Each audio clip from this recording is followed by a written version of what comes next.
Now here comes that food here. So they're going to start wandering over towards their feeding spot. It's the same over here. It's the same over there.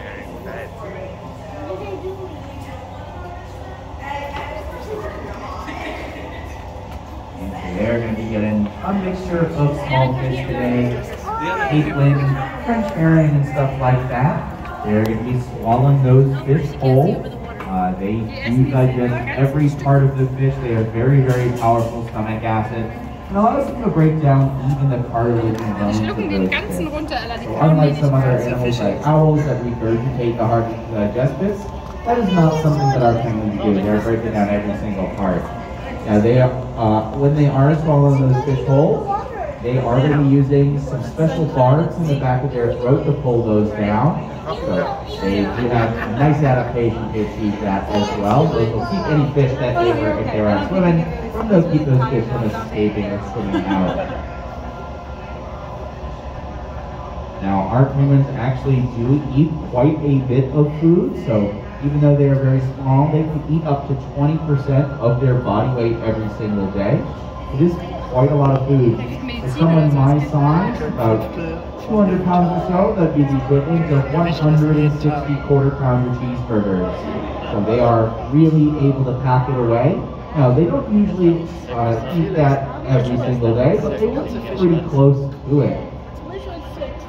So we want to make sure that they are getting enough food. So we do keep track of everything our penguins eat. If you notice, we have one of our biologists in there who is sort of keeping track of what our penguins are getting, making sure that they are getting close to enough food, and we get them some vitamin supplements to supplement any of the food, nutrition that is lost when we feed these fish. They are all thought and frozen restaurant quality, so these penguins are eating better than I am at home.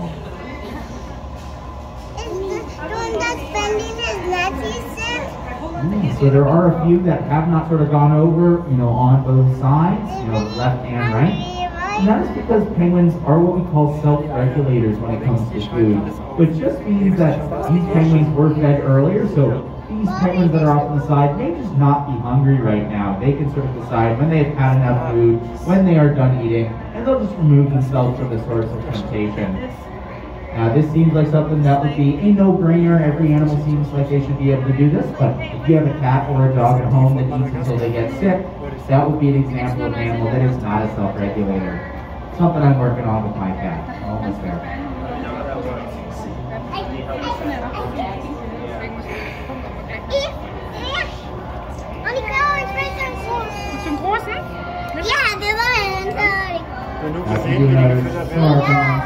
Give them a little wiggle, sort of, as they're in. But that's just them trying to warm up that food. It is still a little bit chilly from that thawing, but they do like to kind of warm it up a little bit of human brain juice like that.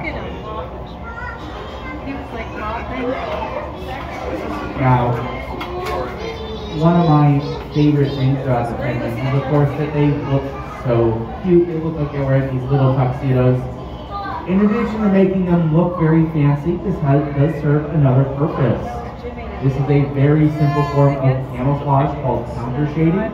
And what this does is actually keep them safe only in the water. It's not super camouflaging here on land. They stick out pretty well. But in the water, if you're swimming up above them and you look down, that dark back of theirs is blending very well with the dark water down below in the ocean's floor. Just the same if you were swimming down below them and looked up, that light belly would blend in very well with the sunlight up above, all that nice light water. And that's going to make them look or be very hard to see for other animals. Now they're not the only ones to use this kind of camouflage. You'll see it on our sharks and our rays here at the aquarium as well as many marine mammals out in the ocean. So orcas, whales, dolphins, all are using this kind of camouflage. It's very simple, but very effective, and it's going to keep our penguins very safe. Now they are very, very well suited to being in the water.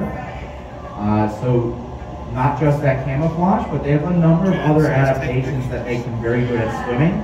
Number one among them is their waterproof feathers. Penguins are very, very densely feathered compared to flying birds. And they in fact have 2 layers of feathers, an outer layer made of stiff feathers that is coated with a waterproof oil they secrete from the gland near their tail. And then underneath that, they have another layer of soft, downy feathers. What these two things do together is they trap a layer of air in those soft, downy feathers to keep these penguins warm even in freezing cold water. So when they go in, that outer layer will protect that layer of air, and that inner layer is much easier to heat up than the entire ocean. Now there is one problem with this. Penguins do have to lose and replace their feathers every so often, but they've come up with a way around this.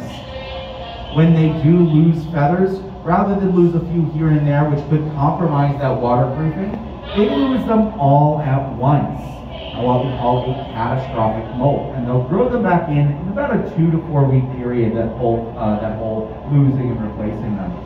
While they are doing that, they will actually bulk up beforehand, often gaining up to 50% more body weight, and they will live off that extra weight for that bulking period.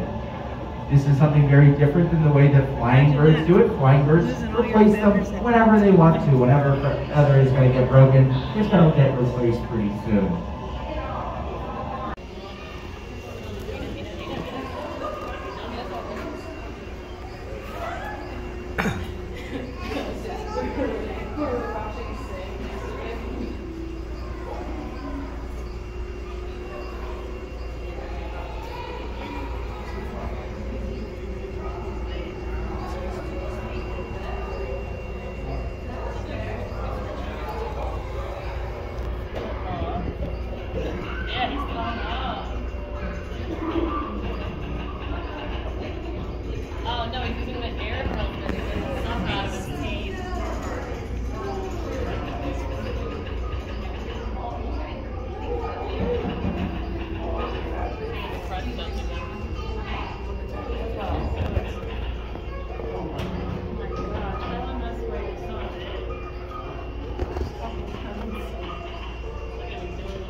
That's blowing that big.